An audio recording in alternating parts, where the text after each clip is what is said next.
You may have seen this is Executive Order on Enforcing the Hyde Amendment.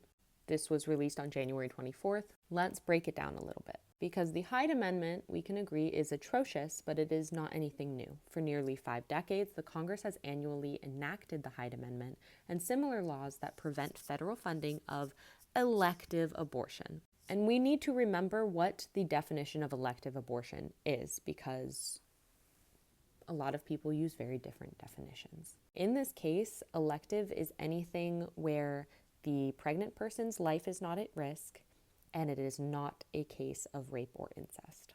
Trump goes on to then say the previous administration disregarded this established common sense, which it's not, policy by embedding forced taxpayer funding of elective abortions, because people still need access to abortion care even if you think it's elective. When people go to get an abortion, it is for a very good personal reason.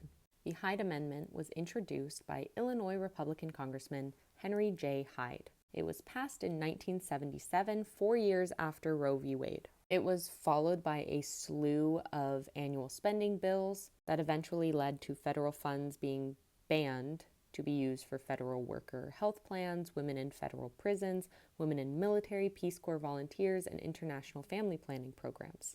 None of them could perform or advocate for abortion. It has also been reenacted every year since 1976, but the exceptions kind of ping-ponged around for a while. It has always had the exception for the life of the mother, but the exceptions for rape or incest kind of got taken away and reintroduced multiple times. As of 1994, federal law has mandated all states to pay for abortion cases involving rape or incest, which we know how exceptions work in real life, that this is very hard to prove and therefore very hard to access for victims.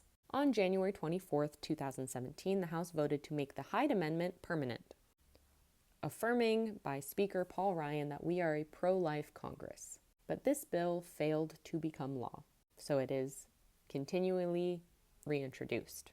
During the 2020 presidential campaign, Joe Biden reversed his previous support of the Hyde Amendment and pledged to work to overturn it if elected. In 2021, he introduced a 2022 budget that completely omitted the Hyde Amendment, but it was reinserted into the federal budget that was passed in March 2022, with 206 Democrats voting for the spending bill with the Hyde Amendment and only 15 voting against it. So every time a federal budget is introduced, it will have the Hyde Amendment in it, or it has had the Hyde Amendment in it since 1977. Now, the appropriations chair during this whole Biden fiasco expressed frustration over her party's concession on Hyde. She said that she was the first appropriations chair since 1977 to remove it because, she said, I understand that this is an offensive and discriminatory policy which has shut out countless women from the reproductive health care that they deserve for more than 40 years. And now, Donald Trump has evoked an executive order that basically said we will be following the Hyde Amendment again. He has gotten rid of directions to the Department of Health and Human Services to identify actions in protecting and expanding access to abortion care, stating that Congress has annually enacted the Hyde Amendment, reflecting a long-standing consensus that American taxpayers should not be forced to pay for that practice.